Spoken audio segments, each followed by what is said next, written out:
Halo guys, apa kabar kalian semua? Mimin di sini bakal melanjutkan alur cerita Sword Star.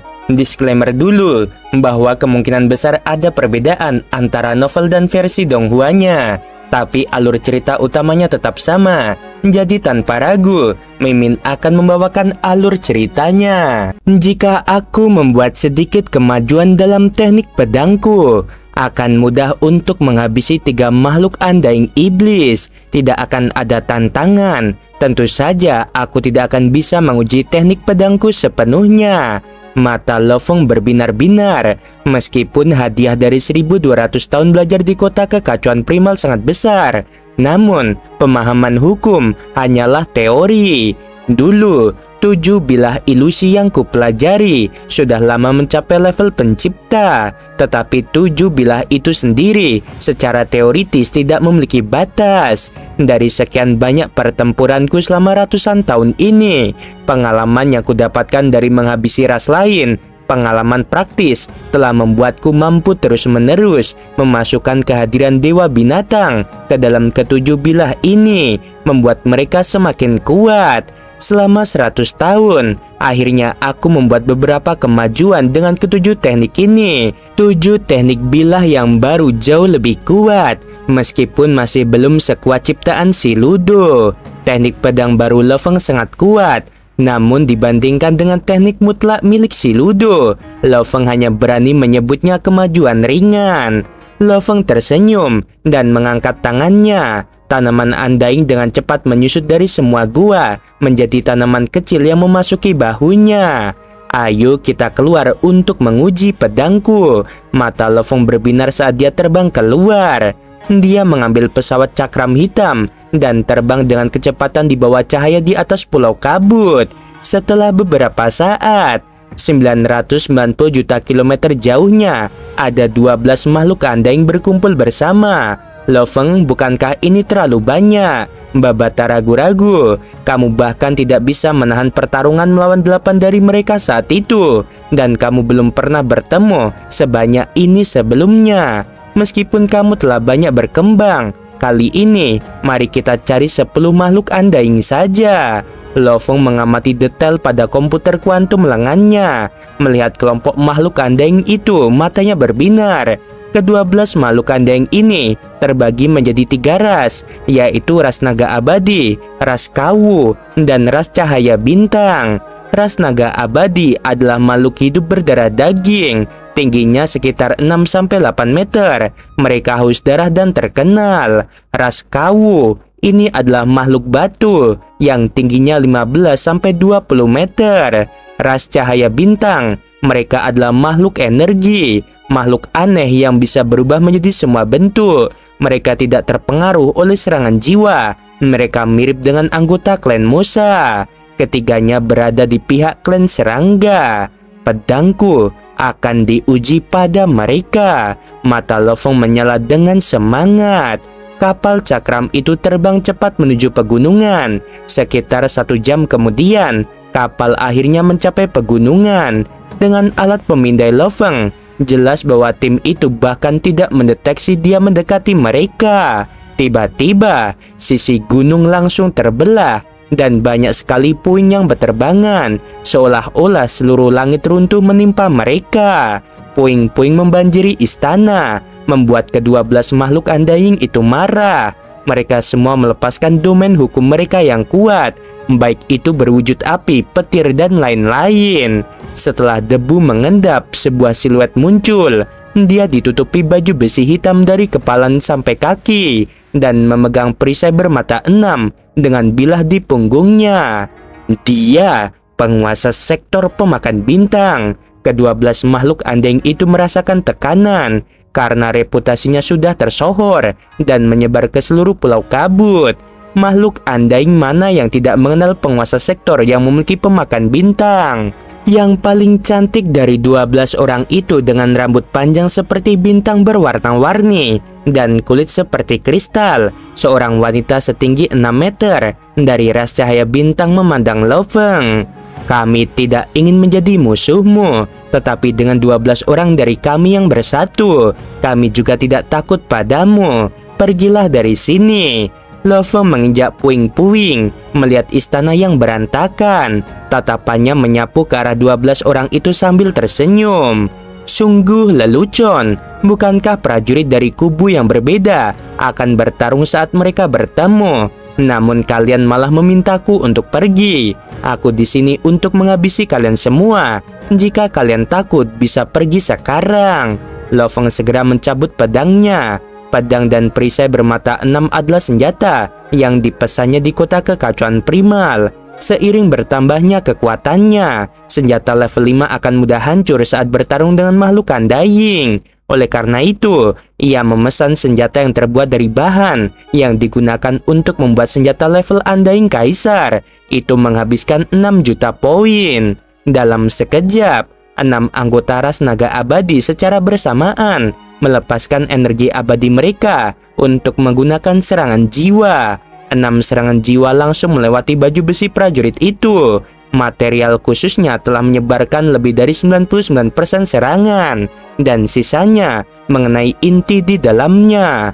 Dewa binatang membuka matanya dan meraung. Riak-riak ini benar-benar meredakan serangan. Ini adalah salah satu dari 4 teknik mutlak si Ludo, yaitu pertahanan jiwa, Beast God Hole. Saat itu, pagoda Void milik Lo Feng digunakan murni untuk pertahanan dan dianggap sebagai pertahanan pasif. Beast God Hole telah membentuk dewa binatang yang melindungi jiwa secara pasif. Itu juga memungkinkannya untuk melepaskan serangan yang dapat membubarkan semua serangan jiwa musuh. Ini adalah sisi aktifnya. Namun, kemampuan pertahanannya mengejutkan. Itu jelas jauh lebih kuat daripada pagoda Void. Sejumlah besar penguasa sektor naga abadi, penguasa domain dan universe, semuanya bergegas keluar secepat yang mereka bisa. Pada level Lo Feng, satu gerakan saja sudah mencangkup jarak puluhan ribu kilometer. Oleh karena itu, untuk planet seperti Bumi, itu tidak cocok untuk pertempuran tingkat Undying. Saat mereka melepaskan sedikit kekuatan, seluruh planet akan hancur. Hanya wilayah rahasia alam semesta atau tempat khusus di luar angkasa yang dapat dianggap sebagai medan pertempuran yang bagus. Ke-12 makhluk Undying, mereka melepaskan domain hukum secara serentak, secara bersamaan berbenturan dengan proyeksi dunia milik Lo Feng.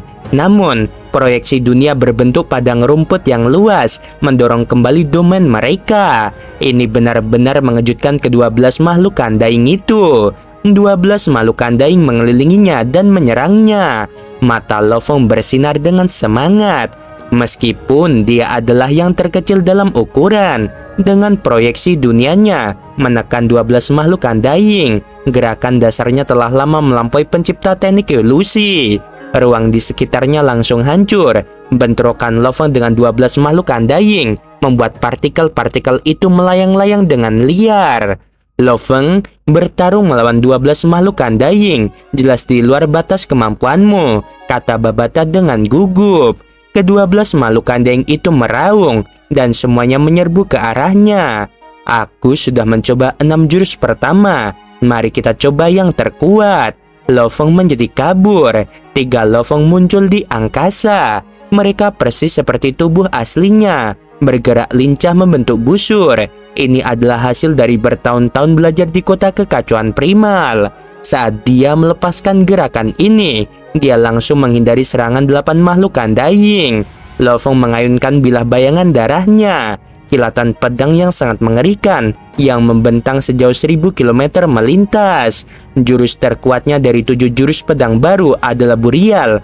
Meskipun ke-7 jurus itu telah diresapi dengan kehadiran dewa binatang, Burial masih merupakan jurus terkuatnya. Bagaimanapun, ia telah menghabiskan banyak waktu dan tenaga untuk itu. Pedang langsung menebas palu guntur besar, menebas logam itu dan memenggal kepala makhluk Undying ras kawu. Setelah itu, pedang menembus tubuhnya hingga ke pinggangnya. Lo Feng melemparkan tanaman emas kecil yang tumbuh dengan cepat. Daun emas yang tak terhitung jumlahnya menjulur keluar. Itu adalah tanaman pemakan bintang Undying yang membuat semua prajurit di Pulau Kabut menggigil ketakutan. Para makhluk andaing lainnya tidak menyangka bahwa meski diserang bersamaan, penguasa sektor pemakan bintang itu masih mampu menggunakan gerakannya yang menakutkan. Ke-11 makhluk andaing lainnya mengerahkan seluruh kemampuan mereka dengan gila-gilaan, menuangkan energi ke dalam domain hukum mereka, dan menggunakan seluruh kemampuan mereka untuk menyerang tanaman itu. Batu-batu yang hancur milik Raskawu langsung terbentuk kembali. Namun itu jelas bahwa ia telah kehilangan cukup banyak tenaga. Raskawu adalah makhluk batu. Mereka menggunakan kekuatan untuk menang, dan membelah tubuhnya sangatlah sulit. Demikian pula, mereka akan kehilangan sejumlah besar energi setiap kali mereka pecah. Lo Feng terkejut dengan salah satu serangan. Dia mewarisi ingatan dan demikian memahami banyak hal tentang ras cahaya bintang. Sebuah benang transparan tertekuk dan mencoba melilit Lo Feng. Ke-11 makhluk andaing lainnya mengamuk dalam kegilaan, bahkan membakar beberapa tubuh mereka. Tanaman pemakan bintang itu membengkak dengan daun-daun emas. Sejumlah besar daun hancur dan tanaman terpaksa menyusut. Energi sungai darah. Lo Feng memicu energi sungai darahnya, dan hubungannya dengan ria alam semesta menjadi lebih jelas. Lo Feng berubah menjadi kabur saat dia melesat. Bilah bayangan darahnya menyala lagi, dan bilahnya menghasilkan proyeksi dewa binatang. Lo Feng menggunakan tanaman pemakan bintang untuk memblokir benang kehidupan cahaya bintang dan menggunakan tubuhnya dengan energi sungai darah yang dipicu untuk melawan 12 makhluk andaing. Pertarungan sengit ini merupakan ujian besar bagi teknik pedang barunya. Ketika pertempuran pertama kali dimulai, Lo Feng masih menguji kekuatan masing-masing teknik pedang barunya. Oleh karena itu, ia tidak pernah melepaskan gerakan terkuatnya. Jadi, ia tampak seperti dipaksa terpojok oleh ke-12 makhluk andaing itu. Namun, lingkungan itu memungkinkannya untuk memaksimalkan penggunaan teknik pedangnya untuk melawan. Lo Feng tidak ingin memperpanjang pertempuran lebih lama lagi. Pedang bayangan darah menusuk ke depan, dan sebuah rongga besar muncul di angkasa. Pedang Lo Feng bagaikan kilat. Satu naga andaing langsung terbelah dua. Tanaman pemakan bintang. Lo Feng tersenyum lebar. Tanaman itu berkembang biak dengan cepat dan menyebar hingga 100.000 kilometer. Daun-daun yang tak terhitung jumlahnya berkedut seperti gigi dan melilit. Para makhluk andaing itu tahu bahwa pertempuran akan semakin buruk bagi mereka karena terus berlanjut. Lo Feng melirik ke-11 makhluk andaing yang mencoba melarikan diri ke arah yang berbeda. Ia tidak punya pilihan selain memilih satu orang. "Lupakan saja, aku akan mengejarmu," kata Lo Feng.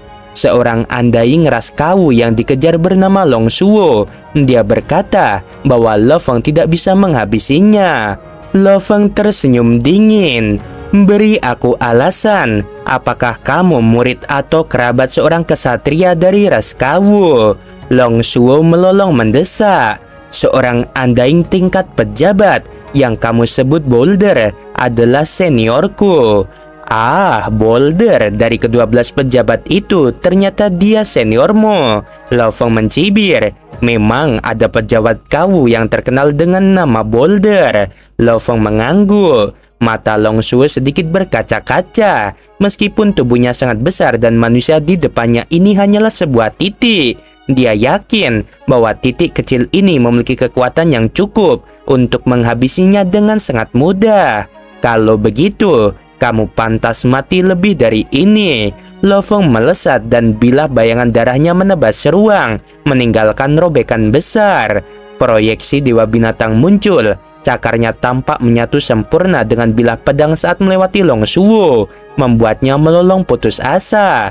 Saat bilah pedang mencapainya, dia ingin menghancurkan dirinya sendiri, tetapi tubuhnya langsung hancur berkeping-keping. Ada sebuah istana kuno di padang pasir yang terbakar di Pulau Kabut.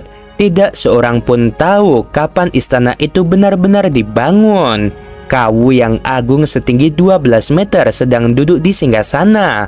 Dia adalah salah satu dari 12 pejabat Pulau Kabut, yaitu Fenya, yang juga dikenal sebagai Boulder. Fenya tiba-tiba berdiri. Namun sesaat setelah itu dia menerima pesan, "Balaskan dendamku." Dia penguasa sektor bintang. Setelah itu tidak ada sinyal lagi. Tidak peduli seberapa keras dia mencoba menghubunginya. Long Suwo sudah mati. Mata Fen-nya tampak marah. "Manusia, aku ingin kamu mati," teriaknya. Dan teriakannya menggema di seluruh istana. Dia sangat marah. Dia segera merasakan jejak rohnya. Dia melesat ke angkasa dan menerobos ribuan kilometer padang pasir. Setelah itu, dia segera menaiki kapal menuju ke tempat di mana dia merasakan jejak itu berada. Lo Feng membawa 2 cincin dunia. Barang spesial ras kawu ada di salah satu cincin tersebut. Lo Feng, dia bilang seniornya adalah pejabat Boulder, dan Boulder ada di Pulau Kabut. Kemungkinan besar Boulder meninggalkannya sebuah benda jejak roh sehingga dia bisa datang membantu kapan saja. Benda itu kemungkinan besar ada di antara benda-benda ini, kata Babata. Lo Feng membalik tangannya dan menyimpan kedua cincin dunia. Memilikinya adalah hal yang baik. Lo Feng tersenyum. Aku telah menghabiskan 100 tahun di Pulau Kabut dan belum pernah bertemu dengan makhluk anjing tingkat pejabat.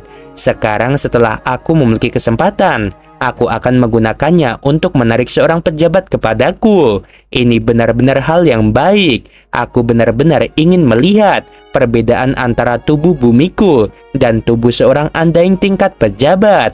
Aku juga ingin melihat apakah binatang bertanduk emasku dapat menghabisi seorang pejabat. Tunggu setengah bulan dan paling lama 1 bulan. Jika Boulder tidak muncul, aku akan kembali, kata Lo Feng.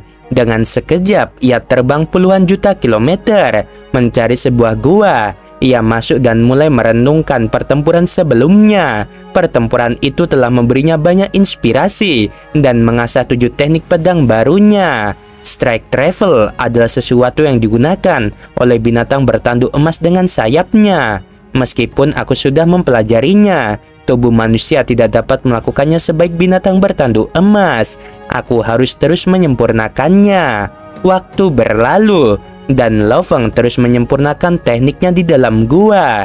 Pada saat ini, Fen-nya yang merupakan makhluk anjing tingkat pejabat semakin dekat menggunakan kapalnya. Lo Feng duduk bersila. Kesadarannya sudah terhubung dengan alam semesta virtual, dan dia sedang mempelajari teknik pedangnya di tempat latihannya. Bentuk pertama persenjataan Dewa Binatang turun. Lo Feng melepaskannya, dan 999 serpihan logam langsung melesat keluar dari perisai, terhubung dengan hukum-hukum simulasi alam semesta virtual.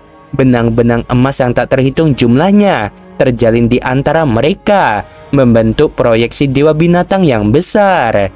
Ini adalah teknik yang benar-benar sempurna.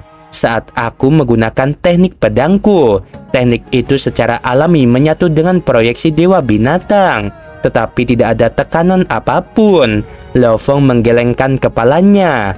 Mungkin dibandingkan dengan guruku Huyanbo, teknik yang kuciptakan sudah sangat kuat. Namun dibandingkan dengan si Ludo, teknik-teknik ini masih terlalu mentah. Bagaimana aku bisa meningkatkan dan menembusnya? Waktu berlalu, dia merenungkan dengan seksama bagaimana menyempurnakan tekniknya dan teknik bertarung binatang itu. Sebenarnya, teknik binatang bertanduk emas itu terhubung dengan teknik pedangnya. Semuanya dianggap sebagai teknik pertarungan jarak dekat. Yang satu mengandalkan tubuh binatang itu sendiri, dan yang satunya lagi mengandalkan pedangnya. Tentu saja keduanya saling terkait. Namun, semuanya harus diciptakan sendiri. Selama 100 tahun terakhir, ia memang membuat beberapa kemajuan dalam teknik pedangnya.